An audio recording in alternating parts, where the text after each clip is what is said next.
July charter করছেন, একটা ঐকমত্য কমিশন তৈরি হয়েছে, এবং সেই কমিশনের 3 মাসের চর্চার শেষে এখন একটা সনদ স্বাক্ষরিত হবে আগামী 17 তারিখে। প্রথম কথা হচ্ছে যে নিবন্ধিত যে রাজনৈতিক দলগুলো আছে,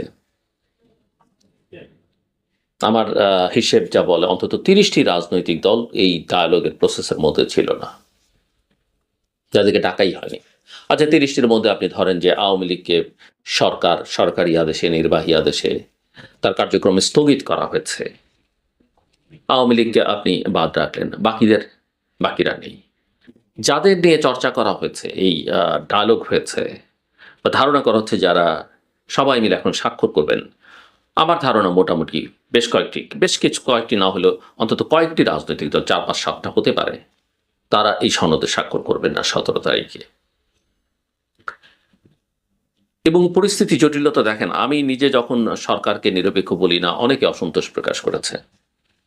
এখন এনসিপি বলে যে এই সরকার নিরপেক্ষ নয়, তারা উপদেষ্টাদের বিরুদ্ধে প্রতিনিয়ত কথা বলছে, এবং উপদেষ্টাদের এক্সিট নিয়েও এনসিপি নেতারা কথা বলছেন, স্বয়ং নাহিদ ইসলাম কথা বলছেন। বিএনপি প্রশ্ন তুলছে যে কোনো উপদেষ্টার কার্যক্রম তাদের ভালো লাগছে না,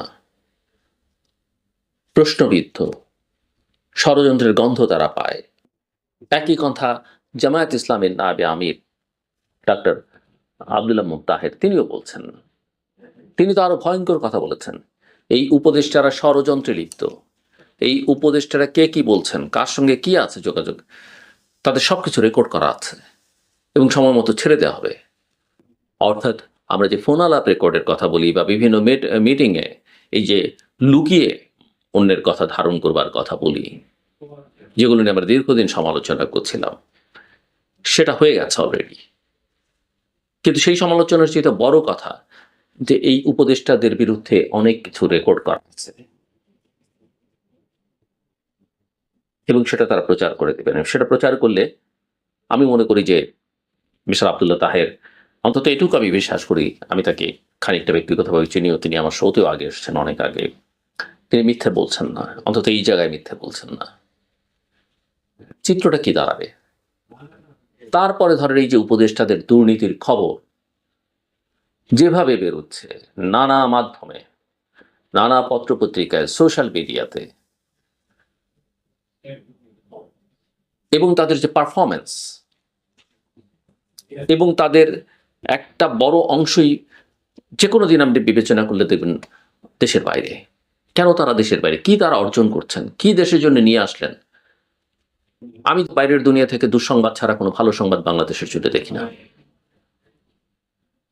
আর যেগুলো ভালো সংবাদ বলে প্রচার করা হয় একই স্টাইলে, আগের স্টাইলে, সেগুলো হচ্ছে রুটিন ওয়ার্ক। ওটা আপনি এফোর্ট দিলেও পেতেন, না দিলেও পেতেন। অনেকে মন খারাপ করবেন, আমার সমালোচনা করবেন। ডোনাল্ড ট্রাম্পের সঙ্গে তার যে ট্যারিফ সংক্রান্ত ডিসিশন, এই ডিসিশন আমাদের যে অর্জন,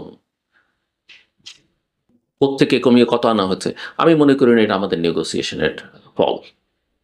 নেগোসিয়েশনটা ছিল রুটিন।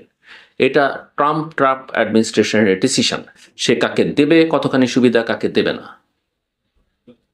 ওই সিদ্ধান্ত তার নেওয়া আছে, বাকিটা রুটিন ওয়ার্ক।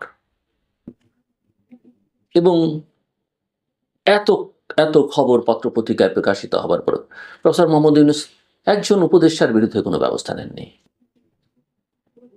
তার সমস্যাটা কোথায়? সমস্যা কি এটা যে তিনি আসলে এইসব বিষয় নিয়ে খুব একটা ভাবছেন না, তিনি নিজের প্রতিষ্ঠানগুলোর সুযোগ সুবিধা গুছিয়ে নেওয়াটাই তার প্রধান কাজ? বা 14 মাসে 14 বার বিদেশ সফর, তার মধ্যে দুটো তিনটা মাত্র রাষ্ট্রীয় সফর, দেশের অর্থ ব্যয় করে? আমি জানি না সেই কারণে তিনি করছেন কিনা, বাট সবার মধ্যে এক ধরনের নাইভিটি, কি বোঝেন না কিছুই, সব শিশু সুলভ আচার আচরণ। কিন্তু শিশুরা আবার অন্যায় অপকর্ম থেকে নিজেকে একজনও দূরে রাখছেন না। কথাবার্তায়, আচরণে 53 বছরে 54 বছরে কিছু হয়নি যারা বলছেন 1 বছরে পারবেন না, কিন্তু লুটপাট দুর্নীতি সেটা তো ঠিকই করতে পারলেন।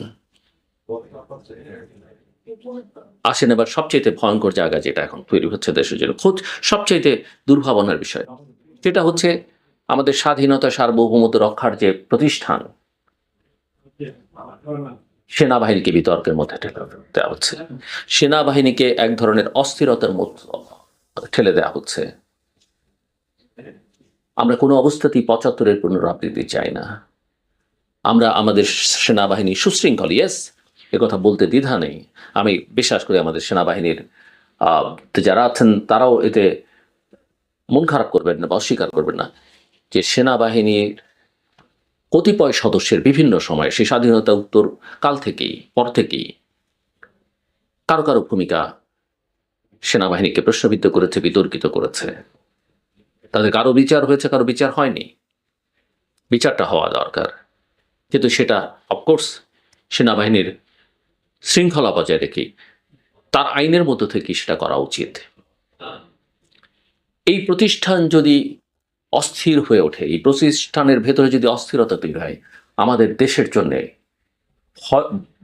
ভয়ানক বিপদ ডেকে আনবে। যদিও আমি বিশ্বাস করি এবং মনে করি যে মানুষকে আশা জাগিয়ে রাখা, উৎসাহ দেওয়া, অনুপ্রাণিত করা, ইতিবাচক কথাবার্তা বলা, সেগুলো আমাদের মতো যারা আমরা কথাবার্তা বলি তাদের প্রধান কাজ। কিন্তু জোর করে সেটা করা আমার মনে হয় খুব একটা ভালো কাজ নয়। সেটা আরো জটিল করে তোলে সমস্যাকে, এবং দেশবাসীকেও বা যারা আমাদের কথা শোনেন তাদেরকে বিভ্রান্ত করা হয়। আমি অনেকদিন ধরে বলছিলাম যে এই সরকারের অধীনে খুব ভালো নির্বাচন আশা করা সম্ভব নয়, উচিত নয়, এবং নির্বাচনটা আমি ফেব্রুয়ারিতে দেখি না। আমি আমার কথা থেকে একদমই সরে যাইনি। আমি ফেব্রুয়ারিতে নির্বাচন দেখি না। যদি কোনো নির্বাচন হয়ও সেটা আসলে কোনো মানদণ্ডেই একটা নির্বাচন হবে, একটা ফার্স্ট সিলেকশন হতে পারে, এবং এই নির্বাচনের ফলাফলও যেভাবে দেখছেন সেভাবে হবে মনে করবার কোনো কারণ নেই। এবং নির্বাচনের দিনও ভণ্ডুল হয়ে যাবার আশঙ্কা আছে, অনেক ক্যাজুয়ালিটির আশঙ্কা আমি করি। এবং যে কথা আমি শুরু থেকেই বলছিলাম, আমি আবারও পরিষ্কার করি, কোনো রাজনৈতিক দলের সঙ্গে আমার কোনো সম্পর্ক নেই। আমি কখনো রাজনীতি করব না। ছাত্র জীবনে করেছি, ছাত্র জীবন ছেড়েছি। বিএনপি দিন যত যাবে তার গ্রাউন্ড সে লুজ করবে এবং তার সম্ভাবনাটা নষ্ট হয়ে যাবে, এবং ফেব্রুয়ারিতে নির্বাচন হলে সেটা আমার ধারণা ফলাফলের মধ্য দিয়েও প্রকাশিত হতে পারে। এর বেশি কিছু আমি বললাম না, বলাটা উচিত হবে না এখন আমার। কিন্তু আমি মনে করি যে রাজনীতিটা পরিবর্তিত পরিস্থিতি বিএনপির করা উচিত ছিল, যে সাহসটা দেখানো দরকার ছিল, যে লিডটা বিএনপির নেওয়ার দরকার ছিল, বিএনপি সেটা নিতে ব্যর্থ হয়েছে।